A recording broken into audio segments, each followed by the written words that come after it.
जी मेरे पास कुछ आंकड़े हैं वो बता के फिर प्रियंका भारती जी मैं आपके पास आऊंगी। देखिए 2005 में जेडीयू 138 पर लड़ी, बीजेपी 101 पर। 2010 में जेडीयू 141 पर लड़ी, बीजेपी 102 पर। 2015 में जेडीयू आरजेडी के साथ थी तब 101 पर लड़ी थी, तब बीजेपी 153 सीटों पर। हालांकि तब की परिस्थिति 2015 की अलग थी। 2020 में फिर गठबंधन हुआ, जेडीयू 115 पर लड़ी, बीजेपी 110 सीटों पर लड़ी थी। लेकिन इस बार भारतीय जनता पार्टी भी आंखें दिखा रही है कि भाई अब बड़का भैया वाला चला गया जमाना, अब छोटा भैया रहकर हम नहीं रहेंगे। बिहार में हम तो जुड़वा भैया हैं, यानी कि मामला बराबरी बराबरी पर। अब यहाँ पर जुड़वा भैया वाला फॉर्मूला अगर एलजेपीआर भी लेकर आ गई तो फिर क्या होगा इन लोगों का, ये बड़ा सवाल है। लेकिन प्रियंका भारती जी आपके पास आते हुए, इनके वहां तो चलो जुड़वा भैया आपस में भैया भैया वाला, सगे भैया वाला फॉर्मूला चल रहा है। अब देखिए तेजस्वी जी के लिए कितना एम्बैरेसमेंट राहुल गांधी पैदा करके गए हैं कि तेजस्वी यादव खुद को मुख्यमंत्री बना रहे हैं। राहुल गांधी या उनकी पार्टी की ओर से एक जगह किसी भी मंच पर नहीं बोला जा रहा है कि बनेगी महागठबंधन की सरकार और बनेंगे नीतीश कुमार तेजस्वी यादव मुख्यमंत्री। एक जगह नहीं बोला जा रहा है। चित्रा जी, पहली बात कि भाजपा प्रवक्ता बोले बिहार की महिला गुस्सा है। गुस्सा तो 2015 से है, जब मोदी जी बिहार आकर के बोले, मुजफ्फरपुर में ही बोले थे कि नीतीश कुमार जी का डीएनए खराब है। जब किसी व्यक्ति के डीएनए को गाली दी जाती है मतलब उसकी मां को गाली दी जाती है। 2015 से ही गुस्सा है।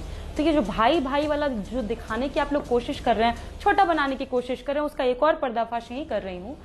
कोई भाई होता है ना तो गले मिलता है। जैसे हमारे यहाँ हम वोटर अधिकार यात्रा कर रहे थे, कोई भी नेता आ रहे थे, गले मिलते थे, पैर पर नहीं गिराते थे। आपने क्या किया? हम उम्र है ना, मोदी जी नीतीश जी दोनों हम उम्र हैं, लगभग सेम है, सिमिलर एज है, 74। मोदी जी ने अपने पैरों पर क्या नहीं गिराया नीतीश कुमार जी को? वो दिन हम भूले हैं क्या? एक हम उम्र व्यक्ति को, बुजुर्ग है नीतीश जी, सम्मान हमेशा उनका हम करते हैं, पैर पर गिराना सही था क्या? एक और बात बोले थे शाहनवाज जी, वो बात था कि भले हमारा झंडा और निशान अलग अलग हो लेकिन हम भाई के जैसे हैं। लेकिन मुझे वो वीडियो अभी भी याद है, वो फुटेज याद है जहां पर मोदी जी ने जबरन नीतीश जी के हाथ में कमल पकड़ा करके उनको खड़ा करवा दिया था गाड़ी में, और चुपचाप नीतीश जी सर झुका करके कमल पकड़ करके खड़े थे। ऐसा कभी नहीं हुआ कि एक पार्टी का बड़ा लीडर दूसरे पार्टी का सिंबल लेकर के ऐसे घूम रहा हो, कमल दिखा रहा हो। तीसरी सबसे गंभीर बात यह है कि और तीसरी जो ये बात कि महिलाओं का नहीं और तीसरी सबसे इंपॉर्टेंट बात कि ये जो रसाकसी हो रही है ना चित्रा जी, ये सारे पावर स्ट्रक्चर्स की हो रही है कि कौन किसको ज्यादा सीट मिल जाएगा, किसको मिल जाएगा। पर हमारी लड़ाई सीटों की लड़ाई नहीं है। हमने 20 साल से बिहार को, ये जो 17 महीने का कार्यकाल छोड़ दिया जाए, उससे हम बिहार को बर्बाद होते हमने देखा है। 10 साल की मनेर की बच्ची को देखा, जिसको 10 साल की बच्ची बलात्कार करके उसको मार के टांग दिया गया, उसके चेहरे पर तेजाब धुल दिया गया। प्रशासन उसकी दादी को कहती है कि कंप्लेन करने मत आओ, तुम्हारा चमड़ा छील देंगे। हमने इस बिहार को भी देखा। हमने बिहार के उस नालंदा को, जो गृह क्षेत्र है नीतीश कुमार जी का, उसमें महिला के पैर में ठोकी हुई कील देखी। हमने एक बच्चे को यह कहकर रोते हुए देखा है आईजीएमएस के बाहर कि मेरे से 100 रुपए का घूस मांगने के चक्कर में मेरी दादी की हत्या हो गई, मर गई मेरी दादी। ये बिहार है। इस बिहार को बदलने की हमारी असल लड़ाई है। और तो तेजस्वी जी ने मुख्यमंत्री होंगे तो कौन होगा? उनके बराबर में कोई खड़ा हो सकता है क्या? राहुल गांधी मोदी जी भी खड़े हो पाएंगे क्या? प्रधानमंत्री हैं लेकिन डिप्टी सीएम रहते हुए जो तेजस्वी जी ने किया वो कोई कर पाया? 5 लाख सरकारी नौकरी हमको दिखा दीजिए, कोई दिया? एक दिन गांधी मैदान में तेजस्वी यादव के बगल में नरेंद्र मोदी खड़े हो पाएंगे, ये थोड़ा ज्यादा हो गया प्रियंका भारती जी। अब इतना तो नहीं प्रियंका भारती जी। एक होता है गले मिलना, एक होता है गले मिलना, एक होता है गले पड़ना। ये कांग्रेस पार्टी आपके गले ज्यादा पड़ रही है। आप विरोधियों को बाद में समझाइए, राहुल गांधी को पहले समझाइए कि भैया तेजस्वी होंगे मुख्यमंत्री। राहुल गांधी को पहले समझाइए। हाँ मैं जवाब दूंगा। हाँ मैं जवाब दूंगा। बोली ना, एक होता है गले मिलना, एक होता है गले पड़ना। गले पड़ना किसको कहते हैं? मोदी जी से सीखना चाहिए। बाहर जाते हैं सबके गले में कूद जाते हैं, पड़ जाते हैं, बात ठहाका लगाते हैं, यहाँ आके आंसू बहाते हैं। ये मोदी जी हैं। अब मैं दूसरी बात जो आपने कहा कि आपने कैसे कंपैरिजन कर दिया, क्यों ना करूं मैं? मोदी जी का दिखा दीजिए बिहार कब आया, कब ये युवाओं को 1 लाख नौकरी दिए, एक दिन में ज्वाइनिंग लेटर्स बांटे, दिखा दीजिए। है आंकड़ा क्या? दिखा दीजिए कि प्रधानमंत्री रहते हुए उन्होंने कास्ट सर्वे करवा दिया या कास्ट सेंसस करवा दिया। तेजस्वी जी करवाए ना। 5 लाख सरकारी नौकरी दी है ना सिर्फ एक स्टेट में। आपने तो पूरे देश में कितना करके दिखाया हमको, इसका आंकड़ा दे। यही प्रदीप भंडारी बैठे हैं। अरे मैं आपसे कह रही हूँ ये बातें क्यों नहीं कांग्रेस पार्टी को समझा रही है, राहुल गांधी क्यों नहीं मान रहे? प्रियंका भारती आप इतनी अच्छी अच्छी बातें बोल रही हैं, राहुल गांधी क्यों नहीं मान रहे हैं? राहुल गांधी क्यों नहीं मान रहे हैं?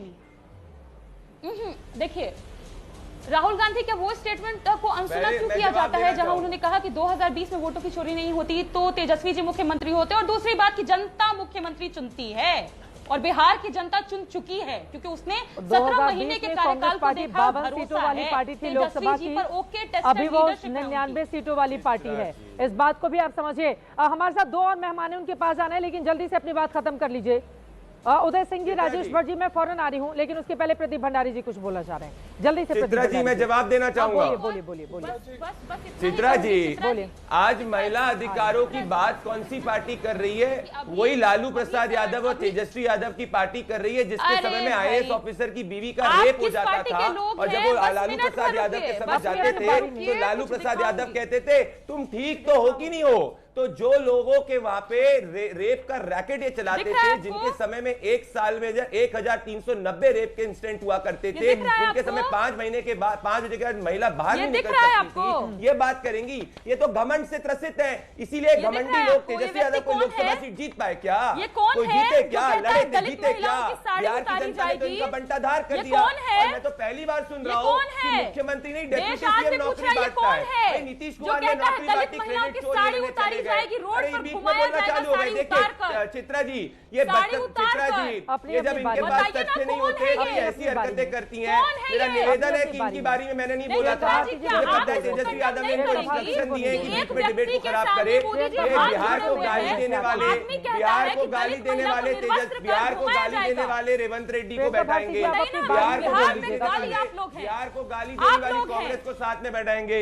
मैं समझ सकता हूँ इनकी दिक्कत क्या है। इनकी दिक्कत ये है कि लालू प्रसाद यादव के बेटे को राहुल गांधी ने अपना ड्राइवर बना दिया। ड्राइवर बनने के बाद पूरे बिहार में ड्राइवरी करने के बाद भी राहुल गांधी ने इनको मुख्यमंत्री पद का उम्मीदवार घोषित नहीं किया। तो ये फ्रस्ट्रेटेड लोग हैं। प्रधानमंत्री की मां को गाली बकेंगे, बिहार के लोगों को चोर बोलेंगे, गरीब को गाली बकेंगे, क्योंकि इन्होंने तो एक परिवार का बंटाधारी किया, एक परिवार का भला किया है। 15 सालों के अंदर इन्होंने बिहार के 50 साल से ज्यादा सत्ता में थे बिहार में। बिहार का ग्रोथ रेट हिंदुस्तान के ग्रोथ रेट से 1.7% कम था। जब हम सत्ता के अंदर आए बिहार का ग्रोथ रेट हिंदुस्तान के ग्रोथ रेट से 1.38% ज्यादा था। पढ़ लिख के नहीं आई है इसलिए पता नहीं है। बदतमीजी करना इनकी आदत है, क्योंकि इनके जो नेता हैं इन्होंने जाके इनकी स्थिति यही है, बिहार के अंदर घूम घाम के रहे हैं। अभी तक इनको राहुल गांधी ने ड्राइवर बनाने का कुछ घोषित नहीं किया है। तो बको गाली और बको गाली, प्रियंका भारती और गाली बको, बिहार को और गाली बको, बिहार तुम्हें जवाब देगा। डिप्लोमा किया आप। अरे सुनो, बिहार तुम्हें और गाली बकेगा, बिहार तुमको सबक सिखाएगा, क्योंकि 15 सालों के अंदर जब तुम्हारी सत्ता थी तो चंपा विश्वास याद है ना, वो बेचारी महिला जिसका रेप हो गया था, लालू प्रसाद यादव, राजेश भट्ट जी बहुत देर से हैं, 10 सेकंड में जल्दी से बोलिए। प्रियंका भारती गौतम को भूल गई, बोलिए प्रियंका जी, आप बोलिए जल्दी बोलिए प्लीज, जल्दी बोलिए। देखिए मैंने सिर्फ इतनी बात उठाई कि एक महिला होने के नाते हर देश की महिला और कोई भी जो पुरुष जो समझदार है बात कंडेम करेगा। मोदी जी जिसके सामने हाथ जोड़े हुए हैं वो व्यक्ति बोलता है कि दलित महिलाओं को निर्वस्त्र कर रोड पर घुमाया जाएगा, ये व्यक्ति है। दूसरी बात बहुत भाई भाई कर रहे हैं। अमित शाह का वो स्टेटमेंट आप भूल गए क्या बोले थे? नीतीश कुमार जी बैकस्टैबर है, एम्बिशन ड्रिवन अपॉर्चुनिस्ट है। 2022 बॉयकट वाली महिला आ जाएंगी आप जैसी, आपको भूल गए आप? मैं आपकी हम नहीं भूले हैं। कौन है ये आदमी? क्यों पार्टी ज्वाइन करवाया इसको? दलित महिलाओं को गाली देगा इसीलिए, दलित महिलाओं को निर्वस्त्र करके घुमाएगा इसीलिए। दो पार्टियों पर राजेश भट्ट एलजेपीआर से हैं, उदय सिंह जी जनसुराज से हैं। एलजेपीआर ने 2020 में नीतीश कुमार का खेल बिगाड़ा था और जनसुराज जिस तरह की भीड़ इकट्ठा हो रही है प्रशांत किशोर की अलग अलग रैलियों में, वो इस बार अपना खेल बिगाड़ेंगे, वोट कटुआ पार्टी बनेंगे या वास्तव में एक नया बदलाव ले पाएंगे। अब इन दोनों मेहमानों के पास आ जाती हूं।